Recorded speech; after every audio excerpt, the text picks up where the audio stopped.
that you are having an awesome day today. Today, we're going to be talking about the difference between constant crisis mode, which I grew up in, you maybe grew up in, and actual crises. And I'm inspired to make this video because over the past year, I've experienced two very real crises and kind of learned that I need to approach them differently than I learned how to approach situations. And so I hope that this video is helpful for you at some point along the line when you reach a massive problem in your life and you're like, I didn't really learn how to deal with these things. How do I do that? These are things that I would go back a year in time, 24 years in time, and tell myself. I hope they help. So first off, what do I mean when I say constant crisis mode? What do I mean when I say actual crisis? Constant crisis mode, I mean a person or situation being exaggerated, or their problems being exploited, or a situation that's just being made up. Completely false. Aww. Actual crises, I mean when someone has a mental breakdown. That means maybe they have like a break from reality or develop some delusion, paranoid, dangerous way of thinking. Maybe it's substance abuse turned into an overdose or legal trouble. Maybe it's suicide ideation turned plan, turned attempt. Maybe it's bad influences getting you into trouble or danger, domestic violence, illness, unplanned pregnancy, assault, homelessness, self-injury, like really bad stuff. That's what I mean by actual crises. The first thing that I want to say is that you are stronger than you think you are. I am telling you, like, ask yourself how strong I am. How strong am I? And however strong you think you are, multiply that by 10. That's a big magnification of how strong you are.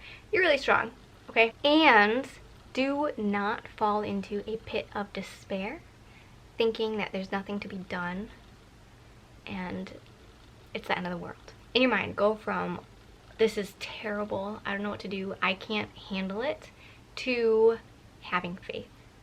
Trusting that it's going to turn out okay, and then acting upon that faith. I am floored by how many resources are pouring out generous support. And even if you think there's no one to turn to, there is.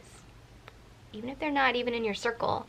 I'm not necessarily a part of a church or religious community, but even if there's no one else, go there and talk to someone there and ask if they have any idea what to do to help you.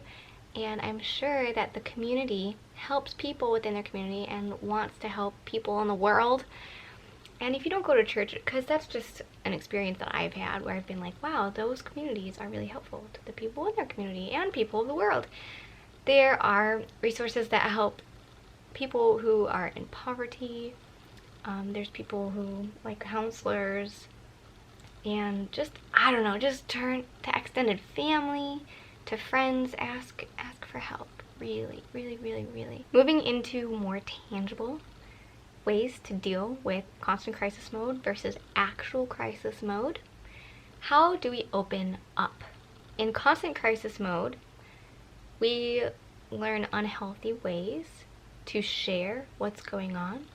So we may turn to our support system, but instead vent in a way that just seeks pity or understanding, or we turn to people who we necessarily shouldn't, or we shouldn't necessarily, and we trust their advice even though they may not be understanding or compassionate.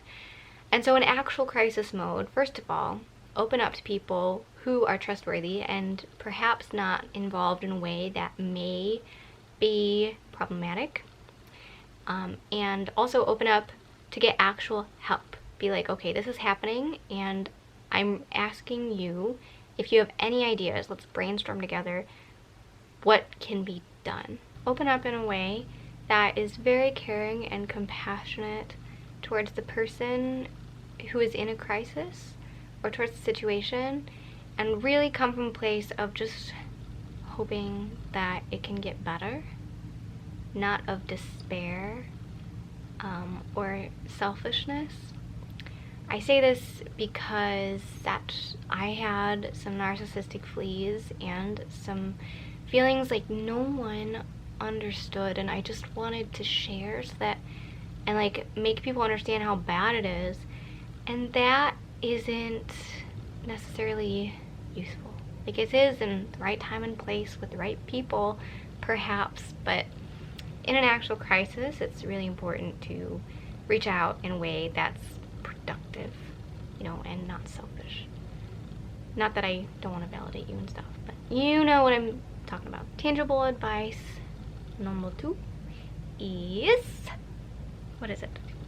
Self-care. In constant crisis mode, we learned to put the self-care on the back burner and to be vigilant about the situation and worry about it and like kind of brainstorm, but put our energy into the crisis when really it would have been better for us to put our self-care first, and that would have helped us realize what to do, and maybe it would have gotten us into a place where we could rise above the crisis and distance ourselves. I don't know, that's vague, and I don't know. In an actual crisis, your self-care kind of is put on the back burner. You are in real survival mode, dealing with a real issue that you realize is worse than you maybe previously thought or realized was turning into, and it needs to be dealt with now. It's not time to do an hour journaling, doing oracle cards, reading up on adult-child syndrome. It is a time for rest and connecting with the loved ones, but your energy should be prioritized within this problem. And this kind of meshes in with my third tangible tip, which is distance from constant crisis mode versus dealing with the crisis. I know this is all a little bit vague.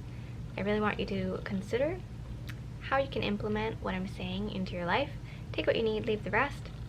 But personally, I found distance from the constant crisis mode, and that enabled me to most recently finally realize all the stuff that I'm sharing with you.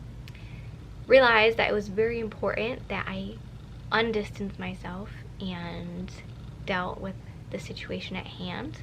It was crucial and urgent that I do so. And the distance and self-care that I gave myself from constant crisis mode strengthened and built me up to the point of being able to power through the actual crisis and deal with it, which is very important. To compartmentalize and focus on my feelings later, after the worst was behind me. Sure, I recommend distance from your problems in times when it's not urgent, so that if a real urgent thing comes to be, you can go in and assess the situation without being exhausted from constant crisis mode. And so yeah, in constant crisis mode with the distance, take really good care of yourself. But going into exhaustion, I'm starting to use my hands a bunch, you guys. You can tell I've been filming for 20 minutes. How many minutes is it in the video? Because on my thing it says 20 minutes 11 seconds. And I'm always like, how much am I gonna cut out of this video? Anyways, exhaustion, your energy. I was exhausted growing up, and I think it's because, first of all, I was trying so hard and just not, I was burnt out, you know, like putting so much effort in and not feeling like I was getting anything out. Putting effort into the wrong things, the wrong people, getting, you know, kind of not built up the way that people build me up now and situations in my life build me up now. Just like depleted and worried, and like, you know, in some ways that still happens, but in constant crisis mode, it was just unnecessary, and it's so sad. But I was a minor, I couldn't get out of it. And you know, it strengthened me. And that's kind of what I want to get into, is a personal story with this last crisis that I just kind of mentioned. In the recent weeks, I efficiently dealt with the crisis, I would say. You know, I'm still learning lessons, of course, all the time. No one's perfect, but last year I was very scared with the crisis that was happening, and I didn't do all that I could. I did my best at the time, but looking back, I wish I would have been more present and more open, and direct and like effective, like this, what I'm talking about here. Like, it was serious, and I was like still in my, you know, role, just confused and scared, like, and, you know, putting my self-care before the urgency of the situation. Anyways, in this past week, I was there, and it was really hard. It got really, really hard, and I was kind of exhausted, but mostly just heartbroken. And it was really hard to be there and deal with things, especially in a few certain moments. But in those moments, I compare it kind of to running a marathon. It's not your body that usually passes out or seizes out or you start puking. It's your mind that says, I can't do this anymore, and you stop. So I felt like, you know, I was there and my body was in it and doing things, and I was okay, but my mind was like, I can't do this. But I did. I used the power of my mind to instead be there and handle things. And afterwards, I was so blown away by the second wind that I got and by my strength. I was so happy with myself and in awe. And of course also sad. But I was talking about energy.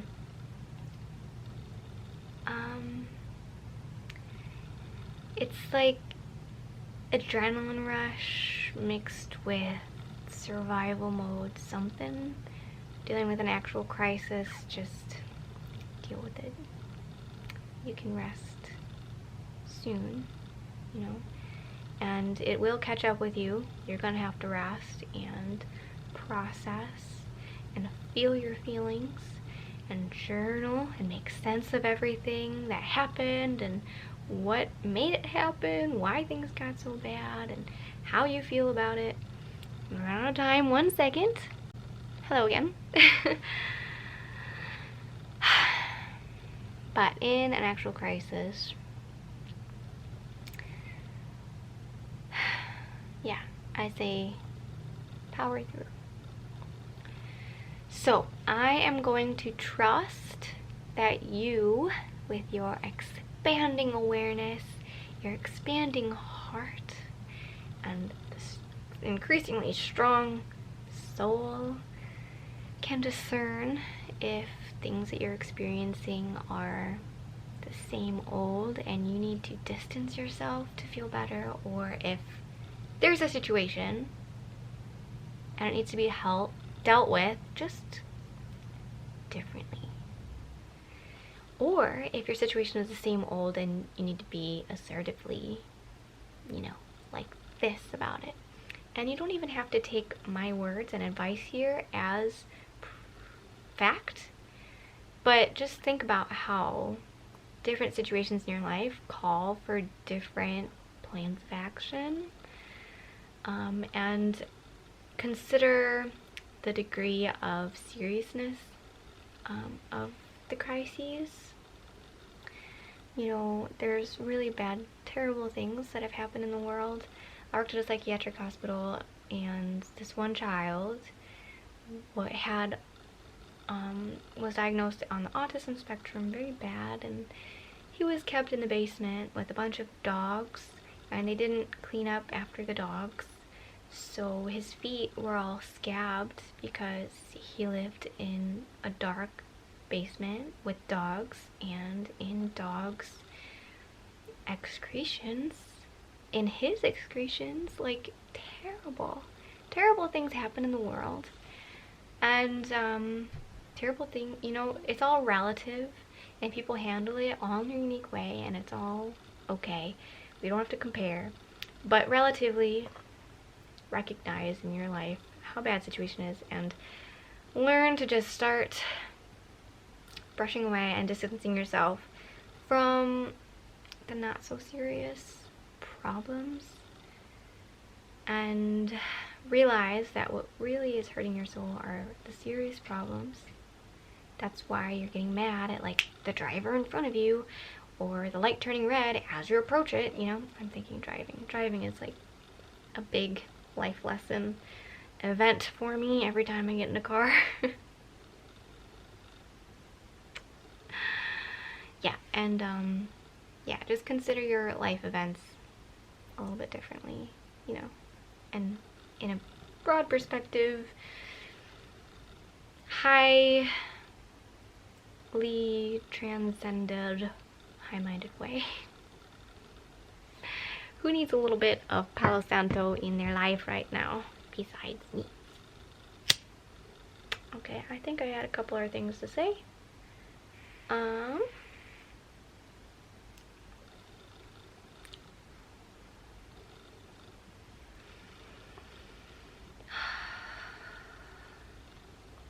Maybe just a couple life updates and a card reading.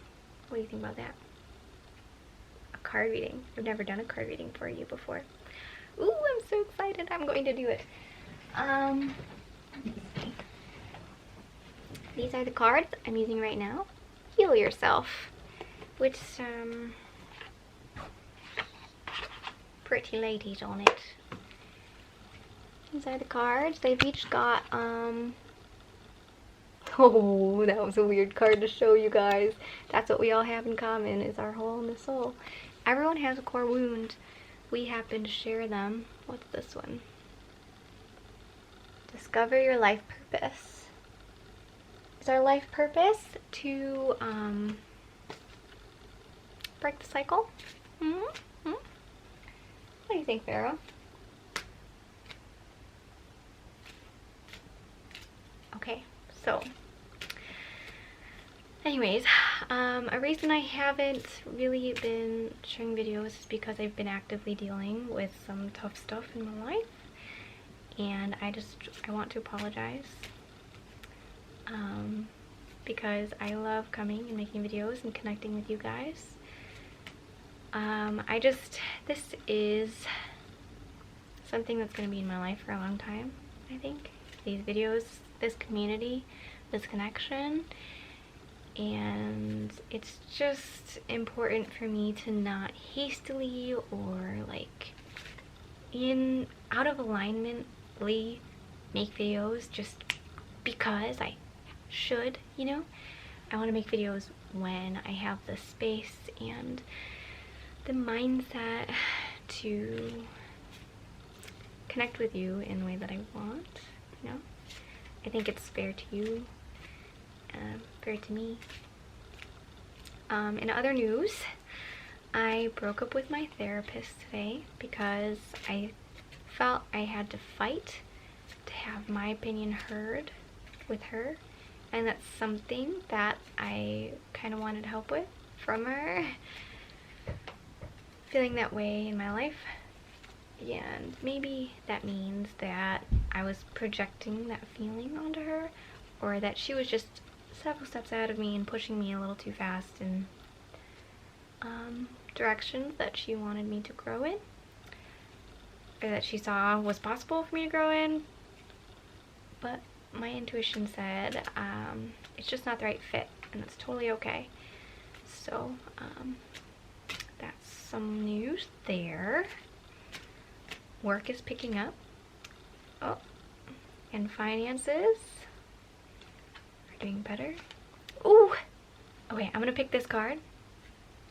I'm gonna put it here. I don't want you to think that like I'm like planning this or anything, but I'm gonna set an intention. So let's maybe what's going on in my life, but let's think about how to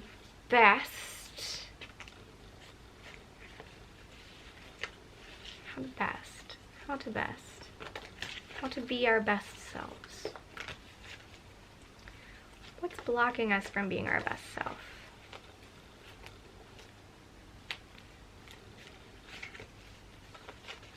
I feel a little bit of pressure. Okay, I like to go like this because sometimes cards just pop out, and I think that those are the cards I've been meant to draw. And oftentimes it's the same cards over and over and over. There's like a bunch of cards in the deck, but